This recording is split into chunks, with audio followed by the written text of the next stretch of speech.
Hi folks, Dino Bob here in Ngoro Paleo Park, and we're going to open up a new section of the park in this video and make that second star. First thing to do is do some preparing work, since this animal is going to need a bigger fence than previous animals, a stronger one that is, and the research needs to be done. The next step is preparing the area to get enough separation from that early circulator and set up a circulator to further parts of the park. This is probably going to be the last video for a little bit on this park because of the rate of speed at which the devs are getting things out. They're working hard on it for sure, and stuff, unsurprisingly, takes longer than planned. Anyway, the series was designed to help showcase some of the gameplay changes coming to the game, and they haven't quite made it in yet. And I'm a little concerned about getting too far into the park before those changes come in. It is a challenge game, which means money matters, and once some of these other things come in, like staff and the food production stuff that they teased, and it's going to mean more money has to be spent, and things are running fairly tight so far. The donation system is usually broken, or at least it was when I was filming these, and that means you're not getting as much income as you should have. But even with that, all those extra expenses would have the potential of tanking the park's financial position. So I think you can look forward to another park I've been working on in Sandbox, where those situations are less pertinent. And it'll be more of a tour through kind of series, like my Lost Kingdom series, but with a rather different type of park. You did see one of the new features there briefly when I started spelling out the Grasslands title and using one of the new typefaces. So the first step in this build, I decided I would start with the viewing building, and the reason for that was to make sure the habitat would work well with this. You can see this one's going to have a thatched roof, so it's going to be a little bit different from the buildings we've previously had in this park, and wanted to go for a little bit of that savanna vibe, because this is Grasslands after all, and that just seems to be the thing to do. Using the modular pieces to create the floor is something that I really like. I wanted to change the color of this wood to give it a little bit more aged look, and then start adding walls to this building to start making having it make a little bit more sense. I started with the roof because roof arrangements can sometimes get kind of fussy, particularly if you're changing the slope, which of course is happening in this building. So that's why I started there and then sort of built the building underneath it. It's often good practice to have your roof a separate group from your walls and floors, so you can get in there and work with them. Anyway, we were having weather and night and day during a lot of this build, so you'll be seeing those things change. So I guess it's a good thing I built a roof, so we can work inside the building without getting wet. I wanted a sandy look again, to get that sort of savanna kind of feel where stuff is built out of mud. On the other side of the enclosure, there will be a shelter for the animals and care facility. What you're seeing there is a prefab that I built for myself for animals of moderate size. I've used it in some other parks, and I deliberately built it as a floor and some walls with some, care props, but interior walls, but with no exterior walls. So I could do things like is happening here, where I can adjust the theme of the building to a different habitat or a park. So to some degree, the shell and its surroundings is something I'm sort of making up as I go along. The fence there, you can see, goes across the front of the prefab, and that thatched roof shelter is on the inside of the habitat.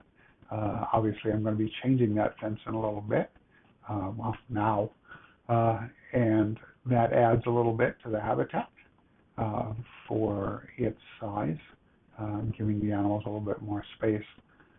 The thatched sloped roof, in part, is there to sort of help visually hide the building itself from the viewing platform. I'll be doing some terraforming inside the habitat to increase that hiding, because I wanted to put a little bit of different environment kind of stuff in this habitat. It's more than big enough for the couple of animals that are going to be in here at the start. And there we go, yeah. Working on the power there to make sure I have enough for the habitat and the space around it. The power is something that devs have said that they're going to be revising, and that's going to be another reason driving my not wanting to get too deep in this park, because money will be spent, I'm sure. So this is going to have a good bit of the grasslands biome in it, which came along with the animal that's going in here. You saw the title card, so you know who it is. We'll be getting to them eventually. I put a lot of water in there because it's a big habitat, and the percentage is percentage. So the bigger they are, the bigger the watery space you need. So that mound that I built up in the center of the habitat is a part of that screening to keep the care building less visible. Putting in the usual cleanup crew of dung beetles, all prepping it for the animal. And here we go to get it. We unlock the dig site and choose an animal and get a male and female going. And then we'll get them into the habitat and check how it's working out. You can see the habitat at first is pretty open, and we have to get the animals in there to see how well they like that. And the obvious information screens on both sides of this viewing area, and also donation bins. You can see I've upgraded to the medium-sized donation bin, even though they're not doing their job. It's part of setting up the zoo. It's eventually that particular bug will be fixed, and it will be good to have them there. So more terrain has to be done. It's always kind of frustrating to do it in the dark, but sometimes, particularly in the challenge game, you're stuck with doing that. So coastal is another one of the environments that this animal likes. I think coastal is for a lot of animals, largely I think to get them tree ferns and such for the understructure. But what I decided to do was give it primarily the grasslands biome over the bulk of the habitat, and confine the redwoods there from the coastal to one corner, implying that the habitat changes in that direction. So yeah, lots of zooming around getting those plants in. They just were not happy. They didn't have enough forest. So that's why a lot more of the big trees went in there. So that's the overview of the layout of the thing, and looking fairly decent. It's a pretty big habitat. As the animals get bigger, of course, the habitats do, and that's pretty significant. So we got a little bit of animal footage here. Ouranosaurus, checking the whole place out, and deciding needs to go take walkabout to check it out for real. Yeah.